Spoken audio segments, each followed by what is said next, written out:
Sam, can you set the record straight on why the Bulls didn't get a chance at that seventh ring? I got chills when Michael was saying Phil would have came back, he would have came back. They would have had to convince Scotty, but it could have been done. I know Jerry Krause is not here to defend himself, and I'm just a guy talking on the radio. I do blame Reinsdorf, but you hear him say the effort was made. Tell us the real on why. What was the reality of that team getting a chance to come back? I'll tell you the reality of it. It's a lot of nostalgia 20 years after, or whatever the case might be. And that was a complete and blatant lie by Michael.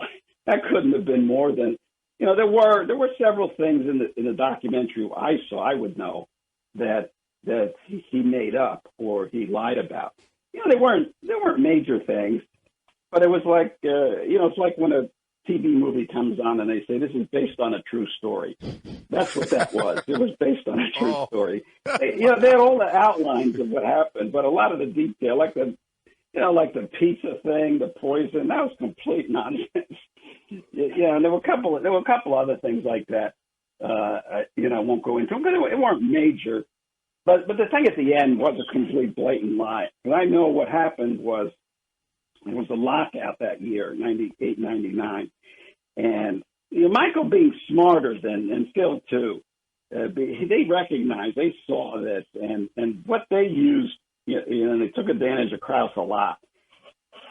But they both knew, they both understood at the beginning of the 97 season that this thing couldn't sustain.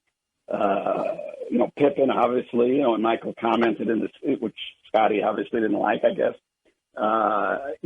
postponed the surgery, so he purposely missed the first half of the season. Rodman, as you can saw, was losing it during the season. I got to go to Vegas. I got to have a vacation. Whatever is going on. I have to have relations with my girlfriend on the floor of the arena.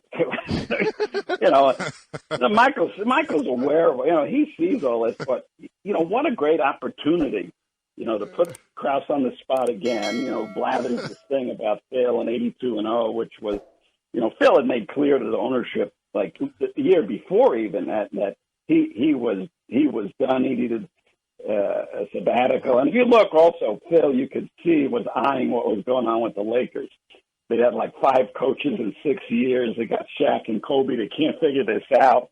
And he recognizes an opportunity there. You can see. I mean, he's not lobbying for someone's job, but he knows that he makes himself available. He's going to be the guy. And Shaq now, by the way, has been talking to him already, urging him to coach him. So this is going on behind the scenes anyway. So Phil's leaving under any circumstances. And it was true. Reinsdorf had many times told him, look, why don't you stay around for the rebuilding? Jerry Krause is GM. He's an employee. I'm the owner. I decide. But Michael used it, I feel, all along as an opportunity to one of these crazy motivation things at him. They're going to run me out. I'll show them. So the season ends. He takes off, and then they have a lockout. And starting July 1st, you're not supposed to talk to players. But, of course, David Stern's not running Michael Jordan out of the league. So he comes in to meet Jerry Reinsdorf after the deadline in July 1st when no players, no team was supposed to talk to any player, and tells him, look, I'm done with this. Scotty's, he's gone. Dennis is gone. All these guys, and Jerry says, it's a lockout. It might last a while. What? Just wait. Maybe Phil changes his mind. Who knows what's going on? There's no hurry. No, I'm done. I don't want to be around these guys anymore. I had to carry it down the stretch. Pippen couldn't play in the game 6. His back was hurt. He's limping around. Dennis is crazy. If Michael wanted to stay, there was enough team there to stay with. Even without Pippen or Rodman. First of all, Rodman would have come back for 1 year, no question. Now, whether he wanted him back, but he would have certainly.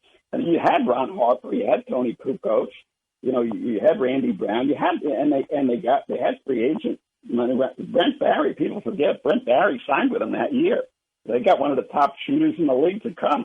So Michael wanted to stay and play with a top team, or a contending team. That was still there. There was a possibility if he wanted to come back. They offered him the $38 million, whatever it was, for 1 year. And the whole coaching staff was still there. Frank Hamlin, Jimmy Rogers, Tex was still there. So this notion of I can't play without Phil, well, he went and played with Doug Collins 2 years later. So it's just Michael now in an older thinking back, oh, it would have been nice being with the guys again. But back then, he cut it off.